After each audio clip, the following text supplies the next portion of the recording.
I'm Harley Schlanger with the LaRouche Organization with your daily video update for June 1st, 2023. Today I'm going to try and accomplish the impossible, which is to combine a full report on the evil of Henry Kissinger within 10 to 12 minutes. It's virtually impossible because his career has stretched over many, many years.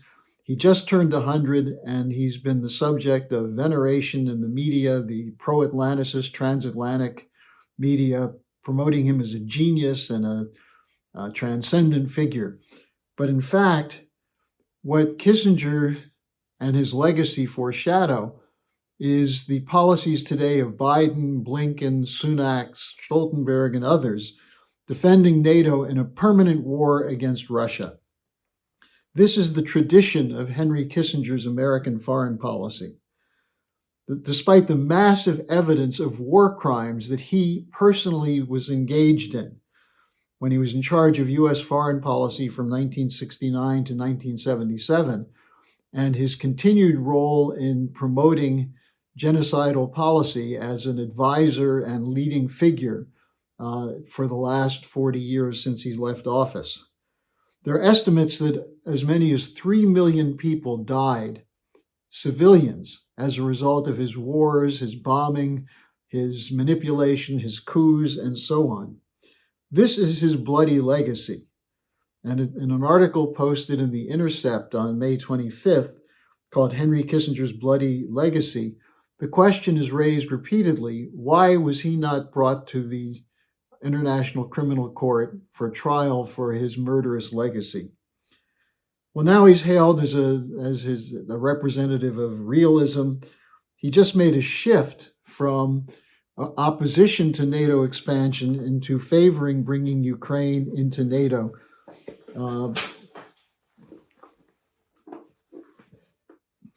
What he had to say on this, I'm sorry, as I told you, there's so much here, this material is overflowing.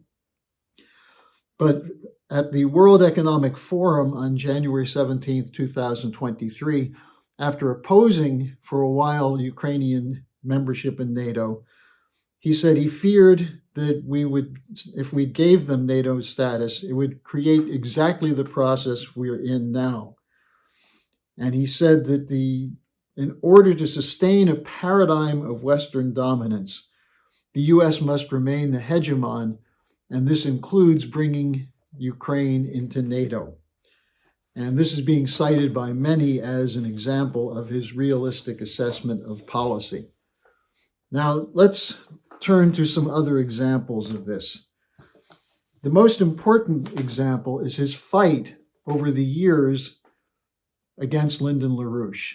Kissinger directly intervened against LaRouche, and LaRouche defined Kissinger as a British agent. LaRouche was an American patriot committed to extending the benefits of the American system to the world, not as a Pax Americana, as an American policeman for a global banker's order, but instead to create a world of sovereign states cooperating for the economic development of each and every state on the planet. Kissinger instead was an advocate of what you might consider Joseph Borrell's idea that the world is a jungle, and those who live in the Garden of Europe, and by extension the United States, have to oppose that jungle. So let me just give you a couple of examples of Kissinger's policy. Let's start with his National Security Study Memo 200 in 1974, where he argued that population growth is a threat to U.S. security interests, that is, population growth in the developing sector. He argued the United States relies on countries being underdeveloped in order to obtain natural resources cheaply. He said high birth rates result with more younger individuals who oppose established governments. In other words, the colonial governments that are committed to continuing the looting. And he said in this memo, which was classified for a number of years, he said that U.S. leadership should influence national leaders so that improved worldwide support for population-related efforts should be sought through increased emphasis on mass media and other population education and motivation programs by the United Nations, U.S. Information Agency, and U.S. Agency for International Development. That policy has been continued through U.S. support for the International Monetary Fund. Now, secondly, I want to call your attention to Kissinger's view of the global South. And this is crucial given the emergence today of a potential to break the unipolar order through a Western alliance with the global South. In 1969, Kissinger expressed no interest in the Southern Hemisphere from the Pyrenees on down. He said, quote, "Nothing important can come from the South. The axis of history starts in Moscow, goes to Bonn, crosses over to Washington, and then to Tokyo. What happens in the South is of no importance." Now, that's a fairly straightforward comment, and it does represent the attitude today of the arrogance of the Western leaders in trying to understand or avoiding an understanding of why the South is rebelling against the war in Ukraine. Now, Kissinger in 1982 went to William Webster, then FBI director, and asked him to set up what became the Get LaRouche Task Force out of anger at LaRouche's intervention not only against Kissinger, defining him as a British agent, but the fact that Ronald Reagan brought Lyndon LaRouche in to work on the Strategic Defense Initiative to present it to the Soviets to try and get an agreement. This was a fight between the idea of eliminating the danger of nuclear war through advancing new physical principles, which was LaRouche's idea, as opposed to Kissinger's idea of sustaining a balance, his obsession with the balance of power based on mutual and assured destruction.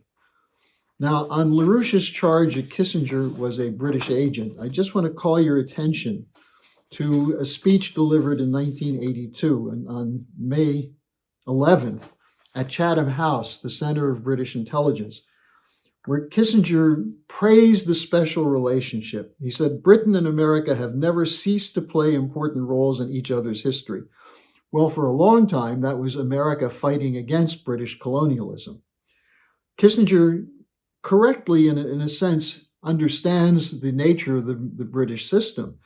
He said, "Britain has rarely proclaimed moral absolutes or rested her faith in the ultimate efficacy of technology. Philosophically, she remains Hobbesian. She expects the worst and is rarely disappointed. In moral matters, Britain has traditionally practiced a convenient form of ethical egoism, believing that what was good for Britain was best for the rest of the world." Now, Kissinger then admitted that when he was in the White House, he worked extremely closely with British intelligence. His actual quote was, "In my White House incarnation, I kept the British Foreign Office better informed and more closely engaged than I did the American State Department." He went on to say, for example, in Rhodesia, "I worked from a British draft with British spelling." Then the same thing came up in terms of the Falklands crisis, which was also known as the Malvinas War. When April 1982, the Argentines seized the Malvinas Islands, which are 300 miles from Argentina, the British sent a fleet thousands of miles to reconquer the territory with full support of the United States, directed by Kissinger's former subordinate, General Alexander Haig. So you look at this and you see a record of murderous incompetence on behalf of colonial power.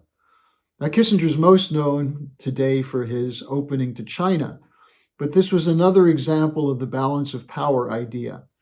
What Kissinger wanted to do is pull China into an alliance with the United States against the Soviet Union. He admitted that this was, quote, about building a relationship to resist the Soviet Union, unquote.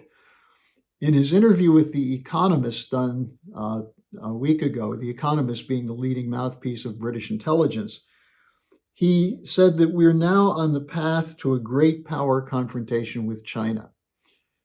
Kissinger has been obsessed with China, not because of the potential for the US to work with China and with Russia to improve conditions for the world, to move toward a just economic system. No, to maintain American hegemonic power, pitting these countries in a geopolitical struggle against each other, pretending to be supporting each side against the other. That's Kissinger's balance of power, which today is more dangerous than ever. He's still a British agent. His conception of balance of power is a Hobbesian concept, as he admitted, with no moral backing. The basis is not a principled one, but the idea of the rules-based order. The US must make the rules with NATO and British on board to enforce them. You need a hegemon, that is what Hobbes called a Leviathan, to impose this order. Now, interestingly, increasingly, this policy is being identified as a British policy, as LaRouche did. And I'm going to be including a link in the description section about LaRouche's longtime fight against Kissinger as a British agent. But this was acknowledged by former Russian President Medvedev, who said after the recent attacks on Russia by Ukraine that Britain, quote, de facto is leading an undeclared war against Russia, unquote. This is why the Kissinger question is so important, because you have two visions of American foreign policy. The murderous one, which is the bloody legacy of Henry Kissinger, versus the vision of peace that was presented on June 10th, 1963 by John F. Kennedy in his American University address. The question of which legacy will dominate is one of war or peace, which could include a nuclear war if the Kissinger legacy is continued. That's why I urge people to circulate the urgent appeal to citizens of the world that will also be attached in the description section, and join us on June 10th when we sponsor an event on Kennedy's vision of peace. Thanks for joining me, and hopefully I'll see you again tomorrow. Hello, thanks for watching. Be sure to like, subscribe, and hit the notification bell so you don't miss any of our videos. Support our independence to produce videos like these. Become a member of the LaRouche organization at thelarouche.org/member. By becoming a member for $25 or more, you'll get special access to the EIR Alert Daily Briefing and Weekly Magazine, which is what I read to stay on top of things.